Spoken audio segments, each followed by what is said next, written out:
Deputy Chairman of the Democratic National Committee and Minnesota Congressman Keith Ellison is running to become Minnesota's Attorney General in November. Ellison's ex-girlfriend Karen Monahan has accused him of violently assaulting her. This is a text message she sent him. Keith, we never discussed the video I have of you trying to drag me off the bed, yelling the expletive out now, calling me an expletive and saying I hate you, expletive. Monahan has also released notes from a doctor's appointment stating Ellison's emotional and physical abuse. The document mentions Ellison by name. Someone recently tweeted at Ellison's accuser, Karen Monahan, asking if Democrats believe her. She replied, "No, they don't. I've been smeared, threatened, isolated from my own party." This isn't even the first such allegation against Ellison. In 2006, Amy Louise Alexander publicly accused Ellison of verbally abusing her while they were having an affair. She also said he grabbed and pushed her during an argument. Ellison denies both allegations, just like Brett Kavanaugh denies the allegations made against him. Of course, Democrat leaders, because they have such a strong, principled commitment to women's rights, would insist that both cases are treated the same, right? On the Brett Kavanaugh allegations, the most vocal Democrat this week was Senator Kirsten Gillibrand. I believe her because she's telling the truth. She is asking the FBI to investigate her claims. She is asking for that kind of review, that investigative work, that oversight, that accountability, because she's telling the truth. Judge Kavanaugh has not asked to have the FBI review these claims. Is that the reaction of an innocent person? It is not. And here's what she said about the Keith Ellison case.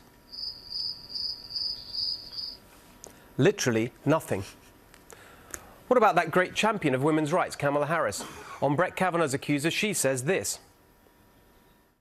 I believe that that the FBI, Nora, to your point, it should be compelled to do its job in terms of completing their background investigation.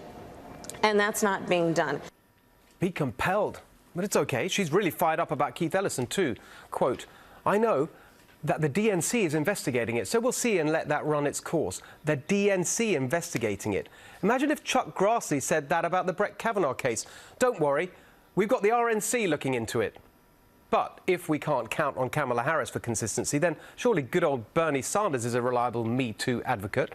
Yes, indeed. On Kavanaugh, he tweeted, "The allegation from Professor Christine Blasey Ford is a serious one that deserves a full investigation." Strong words, Senator, and I'm sure you feel equally strongly about alleged abuse of any women anywhere. So what's this? When asked about the Ellison allegations, Senator Sanders told reporters, quote, "Nope, nothing. And you'll excuse me, I've got to get going." I'm sure you do, just in case you get a lecture from your colleague, Mazie Hirono. Guess who's perpetuating all of these kinds of actions? It's the men in this country. And I just want to say to the men in this country, just shut up and step up. Do the right thing. That's right, Mazie. These wretched men who don't respect women with abuse allegations need to shut up and step up. Men like, well, Democrat Senator Richard Blumenthal. He had lots to say this week about Brett Kavanaugh. I believe Dr. Ford.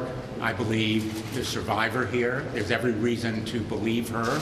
This nomination will not only cast a shadow over Judge Kavanaugh, if he were ever to be confirmed, it will also stain the United States Supreme Court irreparably. But on Democrat Keith Ellison's alleged abuse, silence. Come on, Senator, step up. And that goes for you too, Tom Perez, chair of the DNC. Here's what Perez said about Brett Kavanaugh. "This serious allegation must be investigated thoroughly. The American people deserve answers, not a vote that's rammed through by Republicans." I wonder what he means by a thorough investigation. Oh, wait, he told us when he was talking about the serious allegations against Keith Ellison.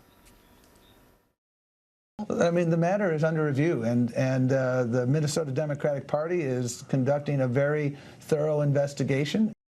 Phew, that well-known and widely trusted professional arbiter of sexual abuse allegations, the Minnesota Democratic Party, is going to take care of it. Wait, I've had an idea. On Brett Kavanaugh, let's get the Maryland Republican Party to investigate. I'm sure Tom Perez will be fine with that. What a bunch of hacks and hypocrites these Democrats are. I took that message deep into hostile territory on Friday when I went on Bill Maher's show. She was making an argument that basically he is guilty until he can prove himself innocent. And that is not something I think that we should accept. No. And furthermore, there's a hypocrisy to it. I wouldn't mind that so much if the same standard was being applied to others in her party who have had serious allegations made against them, like Keith Ellison. But that's not happening. What about Eric? Well, you can imagine how that went down. Isn't this country divided enough without Democrats politicising one of the most long-standing and abhorrent issues in our society, the abuse of women by men?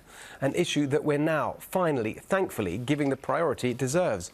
How can we unite against this vile behaviour when it's me too if you accuse a Republican, but not you if you accuse a Democrat? Republican senators have shown respect to Dr. Ford. Can't even one, just one, prominent Democrat say, "I believe her," when the alleged abuser is a leader of their own party? Kirsten Gillibrand, Kamala Harris, Mazie Hirono, you made a great show of standing up for women last week. Turns out that in your eyes, some women's rights are worth more than others. Thanks a lot, sisters. Tell us what you think of that on social media at NextRevFNC and at Steve Hilton X. Coming up, Mike Bloomberg for president.